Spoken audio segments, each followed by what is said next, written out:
Good morning friends, ನಮಸ್ತೆ, ನಮಸ್ಕಾರಪ್ಪ ಕನ್ನಡ ಮಂದಿಗೆಲ್ಲ. My name is Manjunath Patil. ಏನು ಆಲ್ರೆಡಿ ಹಿಂದಿನ ವಿಡಿಯೋದಲ್ಲಿ ಆರ್ಟಿಫಿಷಿಯಲ್ ಇಂಟೆಲಿಜೆನ್ಸ್ ಬಗ್ಗೆ ಮಾಡಿ ಸರ್ ಅಂತ ತುಂಬ ಜನ ಕಮೆಂಟ್ ಮಾಡಿದ್ರಿ. ಸೊ ಅದನ್ನು ಒಂದು ನಿಮ್ಮ ಕೋರಿಕೆ ಮೇರೆಗೆ ಆರ್ಟಿಫಿಷಿಯಲ್ ಇಂಟೆಲಿಜೆನ್ಸ್ ನಾವು ಏನು ಕೆಲವೊಂದಿಷ್ಟು ಕೀವರ್ಡ್ಸ್ಗಳನ್ನ ಹಾಕ್ತೀವಲ್ಲ ಅದ್ರ ಜೊತೆಯಲ್ಲಿ ನೀವು ವರ್ಕ್ ಮಾಡಿ. ಆರ್ಟಿಫಿಷಿಯಲ್ ಇಂಟೆಲಿಜೆನ್ಸ್ ನಾವು ಎಷ್ಟು ಹೇಳ್ತೀವಿ ಅಷ್ಟೇ ಸೀಮಿತ ಆಗೋದು ಬೇಡ. ಸಮ್ ಇಂಪಾರ್ಟೆಂಟ್ ಡೇಟಾಸ್ ಬಂದಿರುತ್ತೆ. ರೀಸೆಂಟ್ಲಿ AI ಸಮಿಟ್ ಆಯಿತು ಫ್ರಾನ್ಸಲ್ಲಿ. ಸೊ ಅಲ್ಲಿ ನರೇಂದ್ರ ಮೋದಿ ಅವರು ಹೋಗ್ಬಿಟ್ಟು ಭಾಷಣ ಎಲ್ಲ ಮಾಡಿದ್ರು. ಸಮ್ ನ್ಯೂಮೋನಿಕ್ಸ್ ಎಲ್ಲ ಹೇಳಿದ್ರು. ಅಂಥವೆಲ್ಲ ನ್ಯೂಮೋನಿಕ್ಸ್ನ ಕಲೆಕ್ಟ್ ಮಾಡ್ಕೊಳ್ಳಿ. ಆಮೇಲೆ ನಿಮ್ಗೇನು ಒಂದು ಓನ್ ವರ್ಡ್ಸ್ ಇದೆಲ್ಲ, ಸೊ ನಿಮ್ಗೆ ಏನೇನು ಕೆಲವೊಂದಿಷ್ಟು ಇದನ್ನು ಆ್ಯಡ್ ಮಾಡಬಹುದಲ್ಲ ಅಂತ ಅನಿಸುತ್ತೆ. ಬರೀ ಇದೆಷ್ಟೇ ಹೇಳಿದರೆ ಸೀಮಿತ ಆಗಬೇಡಿ. ಸ್ಟಿಲ್ ನಿಮ್ಗೆ ಏನು ವರ್ಕ್ ಇದೆಯಲ್ಲ ಅದನ್ನು ವರ್ಕ್ ಮಾಡಿ.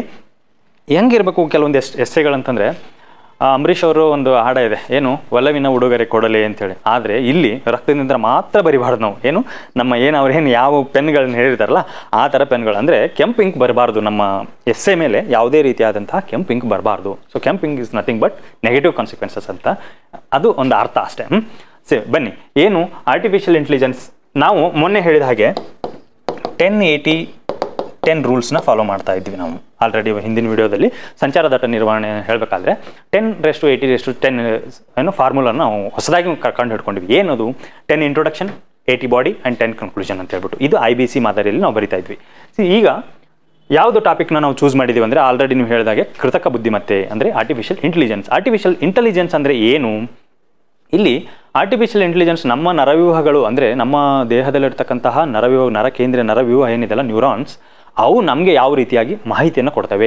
ನಿಮ್ಗೆ ಏನಾದರೂ ಒಂದು ಸಪೋಸ್ ಏನಾದರೂ ಎಲ್ಲೋ ಬಡಿಸ್ಕೊಂಡ್ರೆ ಅಥವಾ ಎಲ್ಲೋ ಒಂದು ಕಡೆ ಬೆಂಕಿಯಿಂದ ಏನಾದರೂ ಸ್ವಲ್ಪ ತಗುಲ್ತಂದರೆ ನಮ್ಮ ಸಡನ್ನಾಗಿ ಸ್ಪಾಕ್ ಆಗ್ತವೆ. ಅಲ್ಲಿ ಈ ನಮ್ಮದು ಯಾವ ಪಾರ್ಟಿಗೆ ಬೆಂಕಿ ಇದು ಆಗಿದೆ ಅಥವಾ ಯಾವ ಪಾರ್ಟಿಗೆ ನಮ್ಗೆ ಬಡಿತು ಅನ್ನೋದನ್ನ ಹೇಳ್ಕೊಡುತ್ತಲ್ಲ, ಇಲ್ಲಿ ನಮಗೆ ಪಾರ್ಟಿಗೆ ಈ ಥರ ಬಡಿದಿದೆ ಅನ್ನೋದು ಹೇಳ್ಕೊಡುತ್ತಲ್ಲ. ಅದೇ ರೀತಿಯಾಗಿ ಒಂದು ಮಷಿನ್ ಅಥವಾ ಒಂದು ಎಲೆಕ್ಟ್ರಾನಿಕ್ ಇನ್ಸ್ಟ್ರೂಮೆಂಟ್, ಆ ಆಧಾರವಾಗಿ ಇಟ್ಕೊಂಡು ಆರ್ಟಿಫಿಷಿಯಲ್ ನ್ಯೂರಲ್ ನೆಟ್ವರ್ಕ್ಸ್ ಅಂತ ಇರುತ್ತೆ. ಅವೆಲ್ಲ ನ್ಯೂರಲ್ ನೆಟ್ವರ್ಕ್ಸ್ಗಳು ಹೇಳ್ತವೆ ಈ ಕೆಲಸ ನೀನು ಮಾಡಬೇಕು, ಏನು ನೀನು ಮಷಿನ್ ಇದೆಯಲ್ಲ, ಸೊ ನೀನು ಈ ರೀತಿಯಾಗಿ ಆರ್ಟಿಫಿಷಿಯಲ್ ಆಗಿ ವರ್ಕ್ ಮಾಡಬೇಕು ಅಂತ ಹೇಳುತ್ತೆ. ಸಪೋಸ್ ಎಕ್ಸಾಂಪಲ್ ಹೇಳಿದಾಗ VAC ಅಂತ ನಾವು ಆಲ್ರೆಡಿ ಹಿಂದಿನ ವಿಡಿಯೋದಲ್ಲಿ ಹೇಳಿದ್ವಿ. ಏನು? ವೆಹಿಕಲ್ ಆಕ್ಚುವೇಟೆಡ್ ಕಂಟ್ರೋಲ್ ಅಂತ ಹೇಳ್ಬಿಟ್ಟು.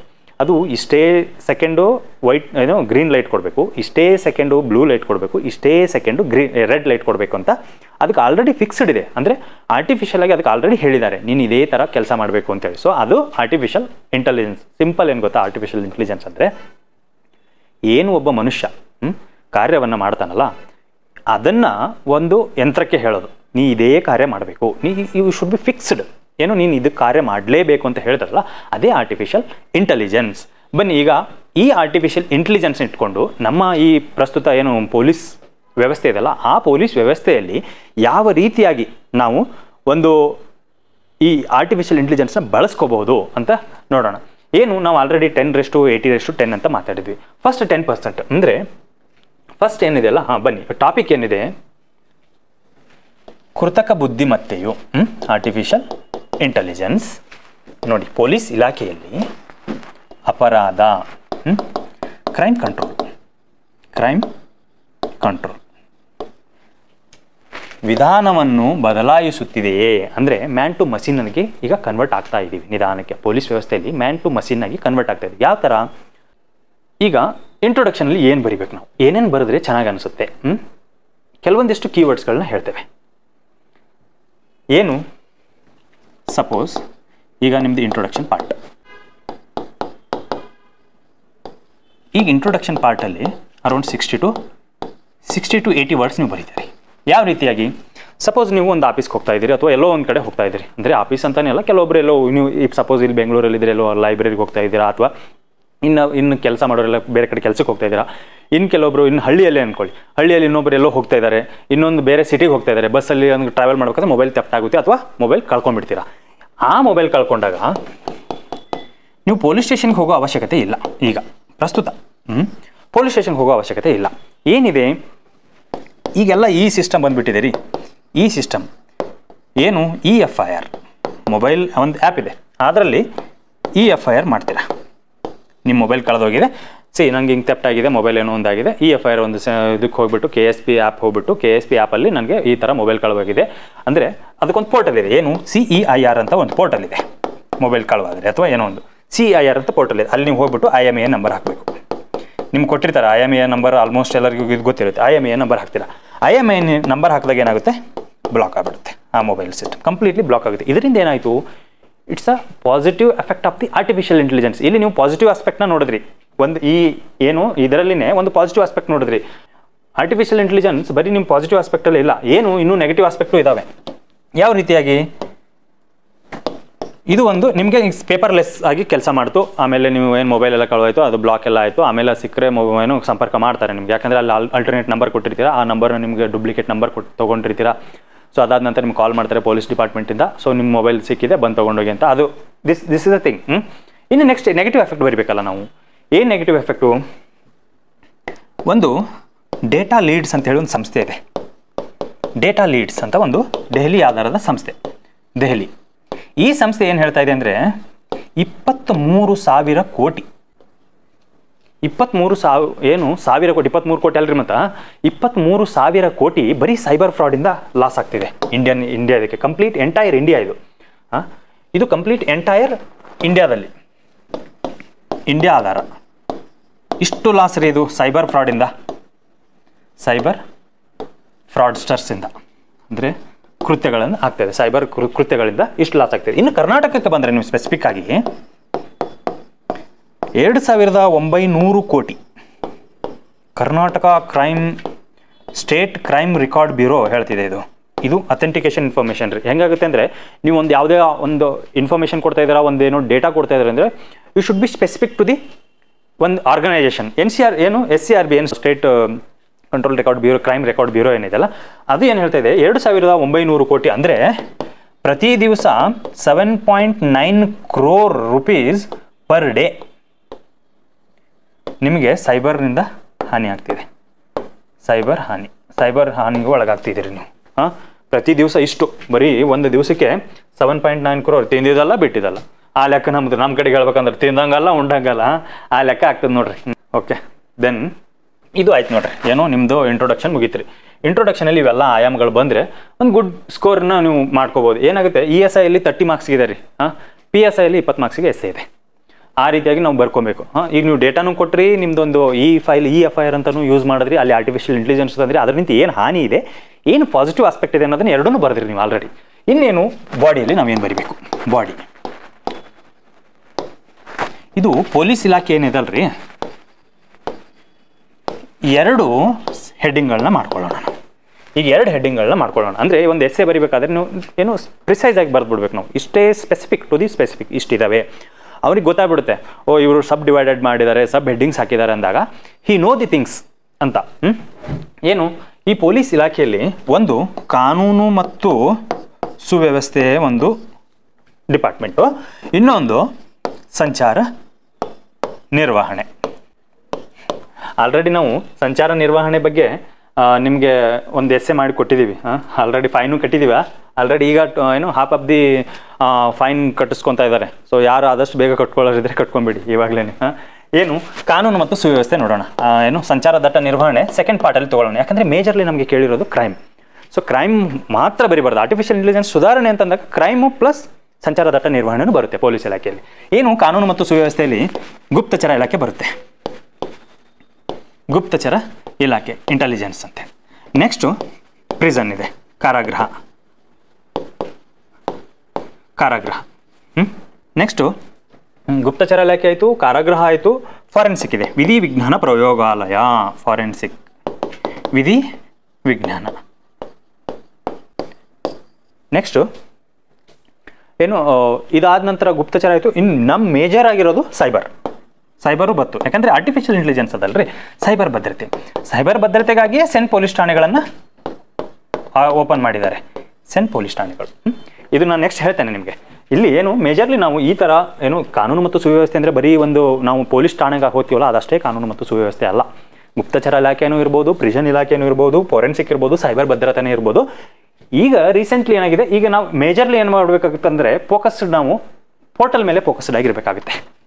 ಯಾವ ರೀತಿಯ ಪೋರ್ಟಲ್ಗಳು, ಈಗ ಏನಾಗುತ್ತೆ, ನಾವು ಆರ್ಟಿಫಿಷಿಯಲ್ ಇಂಟೆಲಿಜೆನ್ಸ್ ಬರಿತಾ ಹೋದಂಗೆ ಮೇಜರ್ಲಿ ನಾವು ಪೋರ್ಟಲ್ಗಳ ಮೇಲೆ ಕಾನ್ಸಂಟ್ರೇಟ್ ಮಾಡಬೇಕಾಗುತ್ತೆ. ಆಮೇಲೆ ಎಲ್ಲೆಲ್ಲಿ ನಾವು ಈ ಪೇಪರ್ಲೆಸ್ ವರ್ಕ್ ಮಾಡ್ತೀವಲ್ಲ, ಅವೆಲ್ಲ ಆರ್ಟಿಫಿಷಿಯಲ್ ಇಂಟೆಲಿಜೆನ್ಸ್ ವರ್ಕ್ ಆಗಿಬಿಡುತ್ತೆ. ಏನು ಪೋರ್ಟಲ್ಸ್ಗಳು, ಈಗ ರೀಸೆಂಟ್ಲಿ ಒಂದು ಇಂಟರ್ ಆಪರೇಬಲ್ ಕ್ರಿಮಿನಲ್ ಜಸ್ಟಿಸ್ ಅಂತ ಒಂದು ಪೋರ್ಟಲ್ ಇದೆ. Inter operable criminal justice system. ಇದರಲ್ಲಿ ಏನಾಗುತ್ತೆ, ಯಾವ ರೀತಿಯಾಗಿ ನಾವು ಇದರಲ್ಲಿ ಬರಿಬೋದು ಅಂತಂದರೆ, ಒಂದು ಕ್ರೈಮ್ ಮಾಡ್ತಾರೆ, ಯಾರೋ ಒಬ್ಬ ವ್ಯಕ್ತಿ ಕ್ರೈಮ್ ಮಾಡ್ತಾನೆ. ಆ ವ್ಯಕ್ತಿ ಕ್ರೈಮ್ ಮಾಡಿದಾಗ ಎಲ್ಲಿ ಫಸ್ಟ್ಗೆ ಅವನು ಅಪ್ರೋಚ್ ಆಗೋದು ಯಾರಿಗೆ? ಫಸ್ಟ್ ಏನು ಪೊಲೀಸ್ನವ್ರ ಕರ್ತವ್ಯ. ಇಲ್ಲಿ ಇದು ಪೊಲೀಸ್ ಕರ್ತವ್ಯ. ಇದು EFIR ಅಂದ್ಕೊಳ್ಳಿ, ಇದು ಪೊಲೀಸ್ ಕರ್ತವ್ಯ. ಪೊಲೀಸ್ನವ್ರು ಏನು ಮಾಡ್ತಾರೆ, ಇಮಿಡಿಯೇಟ್ ಪೊಲೀಸ್ನವ್ರು ಅರೆಸ್ಟ್ ಮಾಡಿಬಿಟ್ಟು ಸಡನ್ನಾಗಿ ನಿಮಗೆ ಜೈಲಿಗೆ ಕಳಿಸಲ್ಲ. ಏನಾಗುತ್ತೆ, ಕೋರ್ಟ್ ಸಬ್ಮಿಟ್ ಮಾಡ್ತಾರೆ. ವಿತಿನ್ 24 ಅವರ್ಸಲ್ಲಿ ಕೋರ್ಟಿಗೆ ಸಬ್ಮಿಟ್ ಮಾಡಬೇಕು ಅಂತ ಇರುತ್ತೆ. ಈ ಕೋರ್ಟ್ ಏನಾಗುತ್ತೆ, ಕೋರ್ಟ್ ಏನು ಹೇಳುತ್ತೆ, ಜುಡಿಷಿಯಲ್ ಕಸ್ಟಡಿ ಅಂತ. Almost all peoples are heard judicial custody name. Okay, ಇಲ್ಲೇನು ಮಾಡುತ್ತೆ, ಜುಡಿಷಿಯಲ್ ಕಸ್ಟಡಿ ಕೊಡುತ್ತೆ. ನ್ಯಾಯಾಂಗ ಬಂಧನ, ಜುಡಿಷಿಯಲ್ ಕಸ್ಟಡಿ ಅಂದರೆ ನ್ಯಾಯಾಂಗ ಬಂಧನ. ಈ ನ್ಯಾಯಾಂಗ ಬಂಧನ ನ್ಯಾಯಾಲಯದಾಗ ಕುಂತ್ಕೊಳ್ಳಲ್ರಿ, ಮತ್ತು ಅದೇನು ಮಾಡ್ತಾರೆ, ಪ್ರಿಸನಿಗೆ ಕಳಿಸ್ತಾರೆ. ಏನಾಗುತ್ತೆ, ಇಲ್ಲಿ ಪ್ರಿಸನ್ ಡಿಪಾರ್ಟ್ಮೆಂಟ್ ಅಂದರೆ ಕಾರಾಗೃಹ ಇಲಾಖೆ ಬಂತ. ಇಲ್ಲಿ ಏನು ಮಾಡ್ತಾರೆ, ವಿಧಿ ವಿಜ್ಞಾನ ಅದೆಲ್ಲ ಮಾಡಬೇಕು. ಅಂದರೆ ಯಾರ್ಯಾರು ಏನೇನು ಮಾಡಿದೆ, FSL ಅಂತ ವರದಿ ಅಂತ ಕೇಳಿದ್ದೀರಾ? ಈಗ ನಿಮಗೆಲ್ಲ ಇಂಥ ವರ್ಡ್ಸ್ಗಳು ಕಿವಿಗೆ ಬೀಳ್ತಾ ಇದ್ದಾವೆ. FSL ವರದಿ ಅವೆಲ್ಲ, ಬಿಕಾಸ್ ಧರ್ಮಸ್ಥಳದಲ್ಲಿ ಏನೇನು ಕೇಸ್ಗಳು ನಡೀತಾ ಇದ್ದಾವೆ. ಆಮೇಲೆ ಇನ್ನು ಕೆಲವೊಂದಿಷ್ಟು ಕೇಸ್ಗಳಲ್ಲಿ ನೀವು ಆಲ್ರೆಡಿ ಹರ್ಡ್ FSL, ವಿಧಿ ವಿಜ್ಞಾನ ಪ್ರಯೋಗ ಇವೆಲ್ಲವೂ ಮಾಡಿಬಿಟ್ಟು ಇದಕ್ಕೆ ರಿಪೋರ್ಟ್ ಕೊಡುತ್ತೆ. ಇದು ರಿಪೋರ್ಟಿಂಗ್ ಅಥಾರಿಟಿ. ಇವೆಲ್ಲವೂ ಏನು ಇಂಟಿಗ್ರೇಟೆಡ್ ಇದೆಯಲ್ಲ, ಇದೆ inter operable criminal justice system ಅಂತ ಹೇಳ್ಬಿಟ್ಟು. ಈ ರೀತಿಯಾಗಿ ರೀಸೆಂಟ್ಲಿ ಈ ಒಂದು ಕೋರ್ಟಲ್ಲಿ ಸಹಿತ ನಾವು ವಿಡಿಯೋ ಕಾನ್ಫರೆನ್ಸ್ ಮುಖಾಂತರ ಒಬ್ಬ ಕೈದಿನ, ಒಬ್ಬ ಅಪರಾಧಿಯನ್ನು ನಾವು ಪ್ರೊಡ್ಯೂಸ್ ಮಾಡ್ಬೋದು ಅನ್ನೋದನ್ನು ರೀಸೆಂಟ್ಲಿ ನೀವು ನೋಡಿದ್ದೀರಾ. ಸೊ ಇದು ಒಂದು ಸಿಸ್ಟಮ್ ಇದೆ. ಇದು ಯಾವುದರಿಂದ ಸಾಧ್ಯ ಆಯಿತು, ಆರ್ಟಿಫಿಷಿಯಲ್ ಇಂಟೆಲಿಜೆನ್ಸಿಂದ ಸಾಧ್ಯ ಆಯಿತು. ಇವೆಲ್ಲ ಪಾಸಿಟಿವ್ ಆಸ್ಪೆಕ್ಟ್ ಬರಿತಾ ಇದ್ದೀರಿ. ಇನ್ನು ನೆಕ್ಸ್ಟು ಇದೊಂದು ಪೋರ್ಟಲ್ ಆಯಿತು. ಅಂದರೆ ಒಂದು ಪ್ಯಾರಾದಲ್ಲಿ ನೀವು ಈ ಪೋರ್ಟಲ್ ಬರೆದ್ರೆ, ನೆಕ್ಸ್ಟು ನಿಧಾನ ಪೋರ್ಟಲ್ ಅಂತ ಬಂದಿದೆ. ನಿಧಾನ ಏನು ಪೋರ್ಟಲ್ ನಿಧಾನ ಅಂತಂದರೆ, NDPS ಕಾಯ್ದೆ 1985 ಈ ಪೋರ್ಟಲ್ನ ಒಂದು ಬೆಂಬಲ, ಅಂದರೆ ಅದರ ಅಡಿಯಲ್ಲಿ ಇಂಪ್ಲಿಮೆಂಟ್ ಮಾಡಿಸಿದ್ರು. ಏನಿದು ಅಂತಂದರೆ, ನಾರ್ಕೋಟಿಕ್ಸ್ ಏನಿದೆ ಅಲ್ಲ, ಈ ಮಾದಕ ವಸ್ತು ವ್ಯಸನಿಗಳು, ಮಾದಕ ಪದಾರ್ಥಗಳೇನದಾವಲ್ಲ, ಅಂದರೆ ಇಲ್ಲೀಗಲ್ ಈ ಮಾದಕ ಪದಾರ್ಥಗಳಂದ್ರೂ ಕೆಲವೊಂದಿಷ್ಟು ಡ್ರಗ್ಸ್ಗಳು ಮೆಡಿಕಲಲ್ಲಿ ಸಹಿತ ನಮಗೇನು ಏನಾದರೂ ಒಂದು ಹುಷಾರು ತಪ್ಪಿದ್ರೆ ಅಥವಾ ಇದರಲ್ಲಿದ್ದಾಗ ನಮಗೆ ಡ್ರಗ್ಸ್ ಅಂತ ಹೇಳ್ತಾರೆ. ಅದು ಡ್ರಗ್ಸ್ ಆ್ಯಂಡ್ ಕಾಸ್ಮೆಟಿಕ್ಸ್, ಅದು ಸಹಿತ ಡ್ರಗ್ಸೇ ನಾವು ತೊಗೊಳ್ಳೋದು. ಸೊ ಅದು ಅಲ್ಲ, ಅದು ಲೀಗಲ್. ಇದು ಇಲ್ಲೀಗಲ್ ಮಾದಕ ವಸ್ತುಗಳು ಅಂದರೆ ಗಾಂಜಾ ಆಗಿರ್ಬೋದು, ಆಮೇಲೆ ಕೊಕೇನ್ ಆಗಿರ್ಬೋದು, ಇತ್ಯಾದಿ. ಇವೆಲ್ಲ ಏನು ಅಪೆಂಡರ್ಸ್ ಇದೆಲ್ಲ, ಈ ಕೃತ್ಯ ಎಸಗುತ್ತಾರಲ್ಲ, ಅದನ್ನು ತಡೆಗಟ್ಟಲಿಕ್ಕೆ ಈ ನಿಧಾನ ಪೋರ್ಟಲ್ನ ಯೂಸ್ ಮಾಡಿದ್ರು. ನೆಕ್ಸ್ಟ್ ಏನು ಅಂದರೆ, ಸುಮಾರು ಪೋರ್ಟಲ್ಸ್ಗಳಿದ್ದಾವೆ. ಆ ಪೋರ್ಟಲ್ಸ್ಗಳಂದರೆ ನೀವು ಕಂಪ್ಲೀಟ್ ಪೋರ್ಟಲ್ಸ್ಗಳು ಮಾಡಬೇಕು. ಈ ಥರ ಪೋರ್ಟಲ್ಸ್ಗಳು ಬರಲಿ ಅಂತ ನಿಮ್ಗೆ ಹೇಳ್ತಾ ಇರೋದು ನಾವು. ಆಮೇಲೆ CEIR ಅಂತ ಒಂದು ಪೋರ್ಟಲ್ ಇದೆ. ನಿಮ್ಗೆ ಆಲ್ರೆಡಿ ನಾನು ಇದನ್ನು ಹೇಳಿದ್ದೀನಿ. CEIR ಪೋರ್ಟಲ್ ಎಲ್ಲಿ ಮೊಬೈಲ್ ಥೆಫ್ಟ್ ಆದರೆ ನೀವು ಈ ಪೋರ್ಟಲ್ನ ಯೂಸ್ ಮಾಡಿಕೊಂಡು ಕಂಪ್ಲೇಂಟ್ ರಿಜಿಸ್ಟರ್ ಮಾಡ್ಬೋದು. ಒಂದು ಕಂಪ್ಲೇಂಟ್ ಮಾಡ್ಬೋದು. ಏನು EFIR ನಿಮ್ಗೆ ಶೆಲ್ಪ್ ಆಗಿ, ಸೊ ಮೊಬೈಲ್ ಥೆಫ್ಟ್ ಆಗಿದ್ದನ್ನ ಈ CEIR ಪೋರ್ಟಲ್ನಿಂದ ನಿಮ್ಮ ಮೊಬೈಲ್ನ ನೀವು ಆಪ್ ಮಾಡಿಸ್ಬೋದು. ಇದು ಹೇಳಿದ್ವಿ. ಈಗ ನೆಕ್ಸ್ಟ್ ಏನು, ಆಲ್ಮೋಸ್ಟ್ ನಿಮ್ಗೆ ಗೊತ್ತಿದೆ, ERSS ಅಂದರೆ ತುರ್ತು ಪ್ರತಿಕ್ರಿಯಾ ಸ್ಪಂದನಾ ವ್ಯವಸ್ಥೆ ಅಂತ ಬಂದಿದೆ. ತುರ್ತು ಪ್ರತಿಕ್ರಿಯಾ ಸ್ಪಂದನಾ ವ್ಯವಸ್ಥೆ. ಆಲ್ಮೋಸ್ಟ್ ನಿಮ್ಗೆ ಗೊತ್ತಿದ್ದಾರೆ, ಯಾರ್ಯಾರು ಬೆಂಗಳೂರಲ್ಲಿ ಆಲ್ಮೋಸ್ಟ್ ಜಾಸ್ತಿ ಜನ ಇದ್ದೀರಾ. ಆಮೇಲೆ ಇದು ಹೆಂಗಿದೆ ಅಂದರೆ, ಎಂಟೈರ್ ಇಂಡಿಯಾಕ್ಕೆ ಇದೊಂದು ನಂಬರ್ ಇದೆ. ಏನು 112 ನಂಬರ್ ನೀವು ಆಲ್ಮೋಸ್ಟ್ ಕೇಳಿದ್ದೀರಾ, ಹೌದಾ? ಜನಸ್ನೇಹಿ ಪೊಲೀಸ್, ಇಂಥ ವರ್ಡ್ಸ್ಗಳನ್ನ ಬಳಸಿ. ಜನಸ್ನೇಹಿ ಪೊಲೀಸ್. 112 ಕರೆ ಮಾಡಿದಾಗ ನಿಮ್ಗೆ ಏನಾಗುತ್ತೆ, ನೀವು ಎಲ್ಲೇ ಇದ್ರೂ, ಅಂದರೆ ಬೆಂಗಳೂರಲ್ಲಿ ಆಗಿರ್ಬೋದು, ನಿಮ್ದು ಯಾವುದೋ ಒಂದು ಈ ಇಡೀ ಕರ್ನಾಟಕದಲ್ಲಿ ನೀವು ಇದು ಕಾಲ್ ಮಾಡಿದ್ರೆ, ನಿಯರ್ ಬೈ ಹೈವೇ ಐತಂದರೆ ಹೈವೇ ಪೆಟ್ರೋಲಿಂಗ್ ಬರುತ್ತೆ. ಇಲ್ಲ ಅಲ್ಲಿ ನಿಯರ್ ಬೈ ಯಾವುದು ಸ್ಟೇಷನ್ ಇದೆ, ಆ ಜ್ಯೂರಿಸ್ಡಿಕ್ಷನ್ ಏನಿದೆಯಲ್ಲ, ಲಿಮಿಟ್ಸಲ್ಲಿ ಏನಿದೆಯಲ್ಲ, ಆ ಲಿಮಿಟ್ನವ್ರು ಬಂದು ನಿಮಗೆ ಅಪ್ರೋಚ್ ಮಾಡ್ತಾರೆ. 112 ಕಾಲ್ ಮಾಡಿದ್ರಲ್ಲ, ಏನಾಯ್ತು ರೀ ಸಾಹೇಬ್ರಾ ಅಂತ ಹೇಳ್ಬಿಟ್ಟು. ಇದೇನದ ರೀ, ಎಮರ್ಜೆನ್ಸಿ ರೆಸ್ಪಾನ್ಸ್ ಸಿಸ್ಟಮ್ ಅಂತ ಹೇಳ್ಬಿಟ್ಟು, ತುರ್ತು ಪ್ರತಿಕ್ರಿಯಾ ಸ್ಪಂದನಾ ವ್ಯವಸ್ಥೆ 112. ಇದು ಕರ್ನಾಟಕದ 112 ಸೇವೆ ಹೇಗಿದೆ ಅಂತಂದರೆ, ದೇಶದಲ್ಲೇ ಪ್ರಥಮ ರ್ಯಾಂಕ್ ಪಡೆದಿದೆ ರೀ. ದೇಶದಲ್ಲಿ ಪ್ರಥಮ ರ್ಯಾಂಕ್. ಯಾಕಂದರೆ ಜನಸ್ನೇಹಿ ಪೊಲೀಸ್ ನಮ್ಮವರು. ಇದು ಹೆಂಗಿದೆ ಅಂದರೆ 24/7 ಅದ ರೀ ಈ ಜಾಬ್. ಇದು 24/7 7 ಡೇಸ್. ಏನೂ ರೆಸ್ಟ್ಲೆಸ್ ಜಾಬ್ ರೀ ಇವೆಲ್ಲ. ಕೆಲವೊಂದು ಸಂದರ್ಭದಲ್ಲಿ ಗಣಪತಿ ಇದರಲ್ಲಿ ಈ ರೀಸೆಂಟ್ಲಿ ಏನು ಗಣಪತಿ ಫೆಸ್ಟಿವಲ್ಸ್ ಇದೆ ಅದರಲ್ಲಿ ನಿಮ್ಗೆ ಗೊತ್ತಾಗುತ್ತೆ, ಯಾರಾದರೂ ನಮ್ಮ ಮನೆಯವರು ನಿಮ್ಮ ಮನೆಯವರು ಇದ್ದಾಗ ಗೊತ್ತಾಗುತ್ತೆ ಯಾವ ಟೈಮಿಗೆ ಬರ್ತಾರೆ, ಯಾವ ಟೈಮಿಗೆ ಹೋಗ್ತಾರೆ ಅನ್ನೋದನ್ನ. ಸೊ ಇದು 24/7 ಈ ಕಾರ್ಯ ಮಾಡೋದಿದೆ. ಆಮೇಲೆ 112 is a first rank in India, in Karnataka ಆ ಥರ ಹ್ಯಾಂಡ್ಲಿಂಗ್ ಮಾಡ್ತಿದೆ. ಓಕೆ, ನೆಕ್ಸ್ಟು ಯಾವ್ಯಾವ ಪೋರ್ಟಲ್ಸ್ಗಳನ್ನ ನಾವು ಇದನ್ನು ಮಾಡ್ಬೋದು ಅಂತಂದರೆ ಈ ಪ್ರಿಸನ್ ಆಗಿರ್ಬೋದು ನಿಮ್ಗೆ ಹೇಳಿದೆ. ಆಮೇಲೆ ಆಲ್ರೆಡಿ ಏನಿದೆ ನೆಕ್ಸ್ಟು ಇದು ಒಂದು ಆಯಾಮದಲ್ಲಿ ನೀವು ಕಂಪ್ಲೀಟಾಗಿ ಬರೆದ್ರಿ. ಈ ಥರ ಇವೆಲ್ಲ ಪೋರ್ಟಲ್ಸ್ಗಳಿದ್ದಾವೆ, ಏನಿದ್ದಾವೆ ಬರೀ ಏನಾಗುತ್ತೆ ಇದು ಒಂದು ಆಯಾಮ. ಇನ್ನು ನೆಕ್ಸ್ಟ್ ಏನು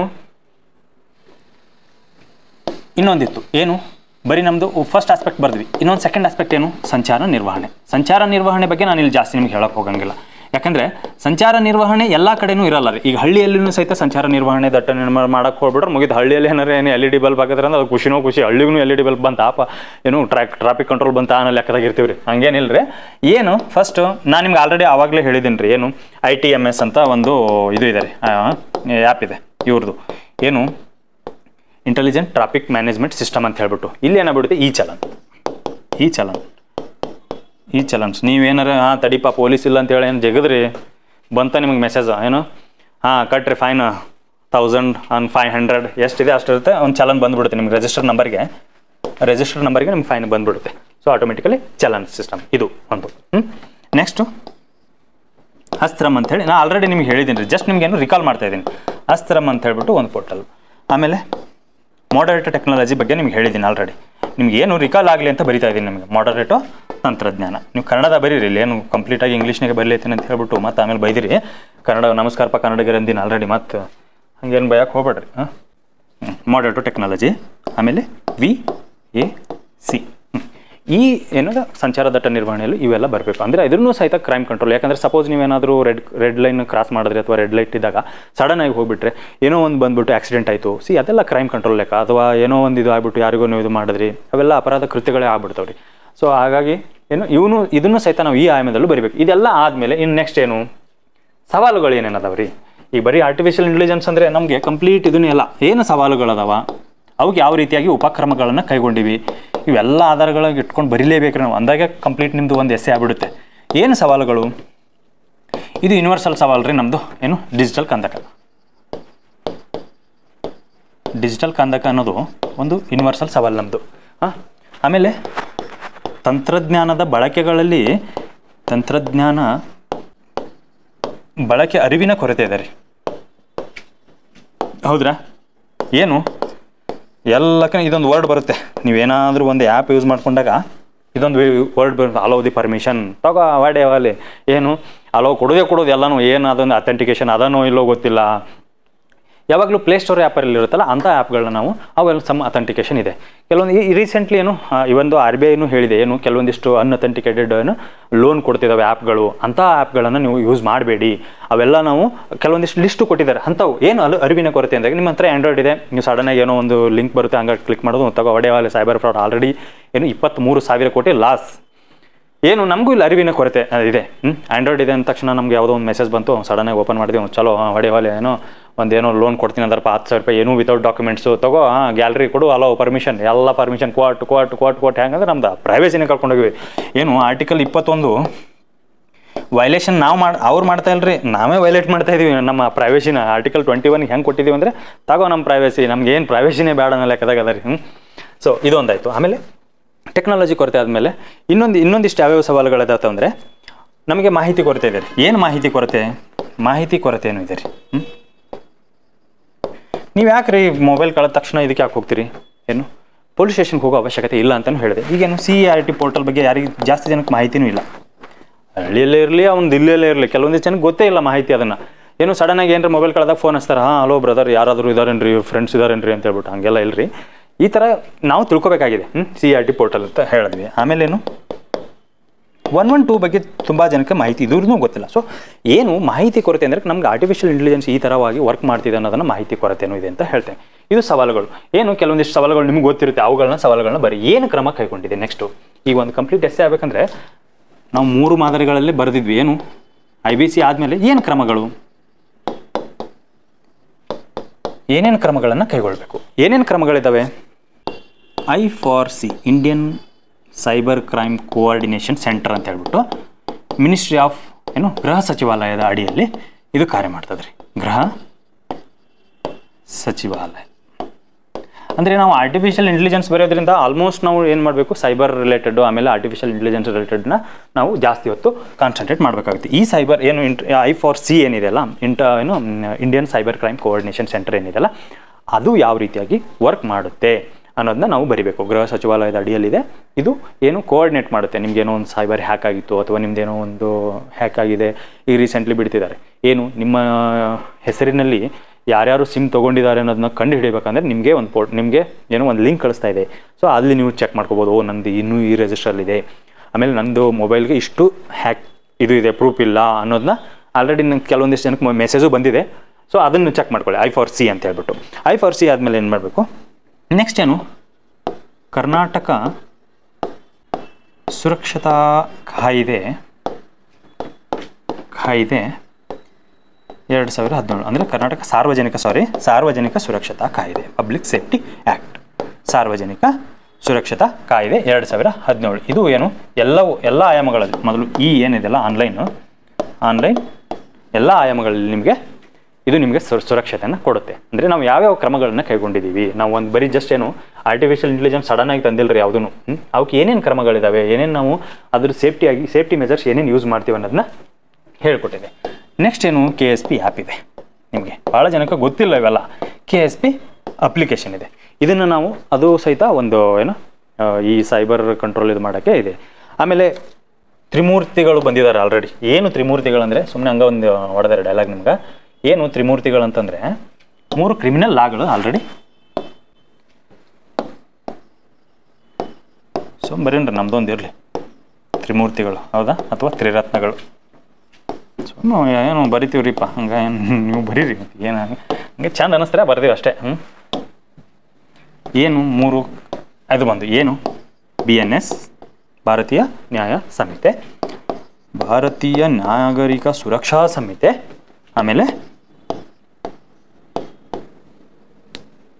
ಈ ಸಾಕ್ಷ್ಯ ಅಧಿನಿಯಮ. ಇವು 3 ಏನಾಗುತ್ತೆ, ಇದರಲ್ಲಿ BNS ಕಲಂ 2 ಉಪಕಲಂ I ಅಂತ ಇದೆ ರೀ.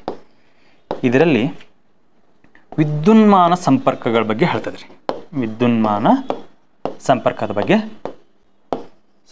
ಬಗ್ಗೆ ಮಾತನಾಡ್ತದೆ ರೀ. ಇದನ್ನು ಬರಿಬೇಕು. ಇದೆಲ್ಲ ಕಂಪ್ಲೀಟಾಗಿ ಬರೆದಾಗ ಏನಾಗುತ್ತೆ, ನಿಮಗೆ ಒಂದು ಕಂಪ್ಲೀಟ್ ಒಂದು ಎಸ್ಸೆ ಆಗಿಬಿಡುತ್ತೆ. ಇನ್ನು ನೀವು ಆಲ್ ಇಂಡಿಯಾ ಲೆವೆಲ್ ಏನು ಇದಕ್ಕೆ ಬರೆದಿದ್ದೀರತ್ತಂತ ತೊಗೊಂಡಾಗ, ಆಲ್ ಇಂಡಿಯಾ ಲೆವೆಲಿಗೆ ಏನು ಅಂತಂದಾಗ ಅವೆಲ್ಲ ಏನಾಗುತ್ತೆ, ಬ್ಲಿಚ್ಲೆ ಡಿಕ್ಲರೇಷನ್, ಘೋಷಣೆ, UK ಎಲ್ರಿದು, ಇವೆಲ್ಲ ಆರ್ಟಿಫಿಷಿಯಲ್ ಇಂಟೆಲಿಜೆನ್ಸ್ ಸಲುವಾಗಿ ರೀ. ಇಂಥ ವರ್ಡ್ಸ್ಗಳು ಬರಲಿ ಅಂತ ನೆನಪಾಗಲಿ ಅಂತ ಅಷ್ಟೇ. ಬ್ಲಿಚ್ಲೆ ಡಿಕ್ಲರೇಷನ್ ಆಗಿರ್ಬೋದು, AI ಸಮಿಟ್ ಆಯ್ತು ರೀ, ರೀಸೆಂಟ್ಲಿ AI ಸಮಿಟ್ ಆಯಿತು ಫ್ರಾನ್ಸಲ್ಲಿ. ಆಮೇಲೆ ಕ್ವಾಂಟಮ್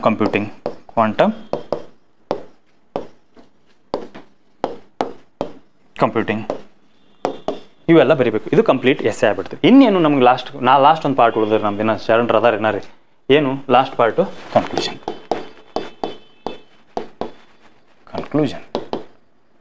ಕನ್ಕ್ಲೂಷನಲ್ಲಿ ಯಾವ ರೀತಿಯಾಗಿ ನಾವು ಬರಿಬೇಕು, ಈ ಎಲ್ಲ ಆಧಾರವ ಇಟ್ಕೊಂಡು ಏನೇನು ಸೈಬರ್ ಭದ್ರತೆ ಲೋಪದೋಷಗಳದಾವ ಅವೆಲ್ಲ ಕಂಟ್ರೋಲ್ ಮಾಡಬೇಕು. ಆಮೇಲೆ ಹ್ಯಾಕಿಂಗು, ಆಮೇಲೆ ಹ್ಯಾಕಿಂಗ್ ಪ್ರೂಫು, ಆ್ಯಂಡ್ರಾಯ್ಡ್ಗಳು. ಸೊ ಆ್ಯಂಡ್ರಾಯ್ಡ್ ಬಳಕೆ ಕರೆಕ್ಟಾಗಿ ಆಗಬೇಕು.